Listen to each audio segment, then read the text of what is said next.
Hi guys, it's going to be One Piece chapter 988. Sorry for the wait, that rhymes. And the cover page is still the whole Lola story, and we got Pound actually swimming towards the ship.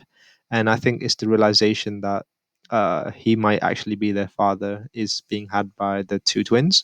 So that's interesting, but I'm still bored of this cover page content. It's been dragging on for ages, it feels like anyway. Well, let's get into the chapter nevertheless.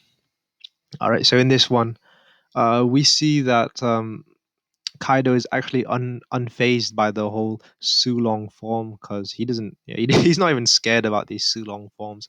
So I'm guessing, he's pretty confident in his ability. And I thought this was going to be the Sulong Minx versus just Kaido himself, but it looks like he's got a bit of backup.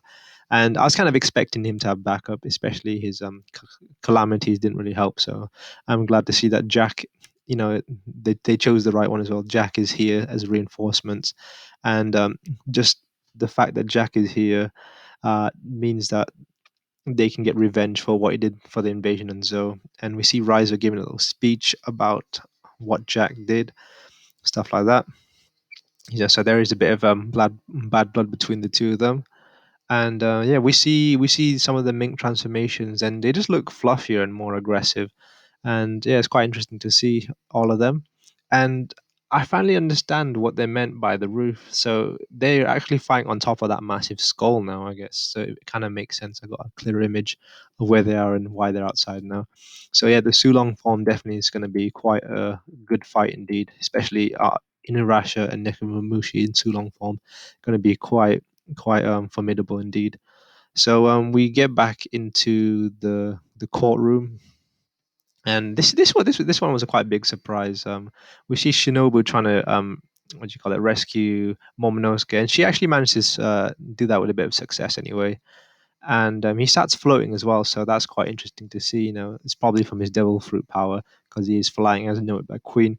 So Queen and King, I don't know why they're still here, but nevertheless, the one who intercepts King from actually hurting Shinobu and Momonosuke is none other than Sanji himself. So I didn't expect Sanji to actually fight with this guy because it's always been expected that King would fight Zoro and Sanji would fight Queen. Just how first commander and second commander, but it's actually Sanji who intercepts. But I don't know. Sanji in the New World is a bit, he's taken a lot of L's, so this might be his first W. But even from the looks of this, is looking like an L because he gets slammed beak first into this massive building. So I don't know how he's going to sustain that kind of damage. But so yeah, Luffy looks a bit worried. So I don't really know if Sanji stands a good chance against King, especially considering how strong King has been displayed to be anyway. But let's see how that goes. Anyway, and the biggest threat here is still Big Mom. So yeah, Big Mom is definitely gunning after Luffy now, and Luffy doesn't really have time to think about what to do in this invasion because his main goal is to take on Kaido, but looks like the Sulong and the Minks are already there. So what can Luffy really do?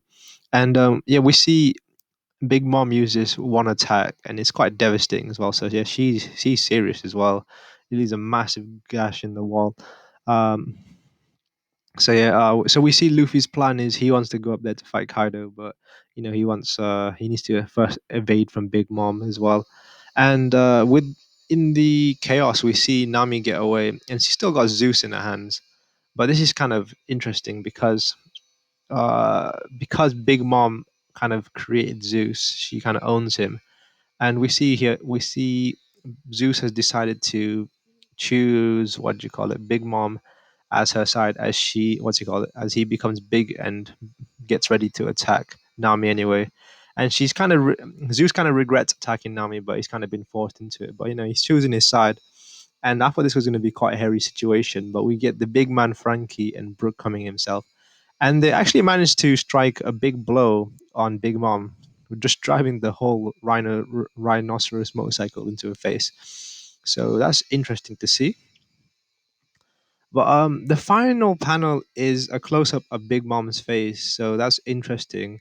Anyway, so this could be something quite interesting because she did have amnesia before. So being struck in the head could reignite the amnesia, which would allow Luffy to go up and fight Kaido and kind of get rid of the hindrance, which was Big Mom anyway. But that could be a possibility, but I don't really know what's going to happen. But I'm quite excited to see how all this is going down now, because we're now in the mix of the fight, so anything's going to happen. And one thing I did notice is Zeus he gets split in half as well. So interesting. It's like the Black Cloud. So I want to see how this will go. But I want to say Frankie and Brooke definitely came through in this chapter. Very clutch indeed. So I really enjoyed that he got a bit of spotlight, because Frankie, his spotlight's been missing for a while now. So I'm looking forward to this. Especially being Frankie being my number two favorite Straw Hat Crew member. I was happy he got a bit of spotlight, but I'm looking forward to what's happening next. I'll see you guys.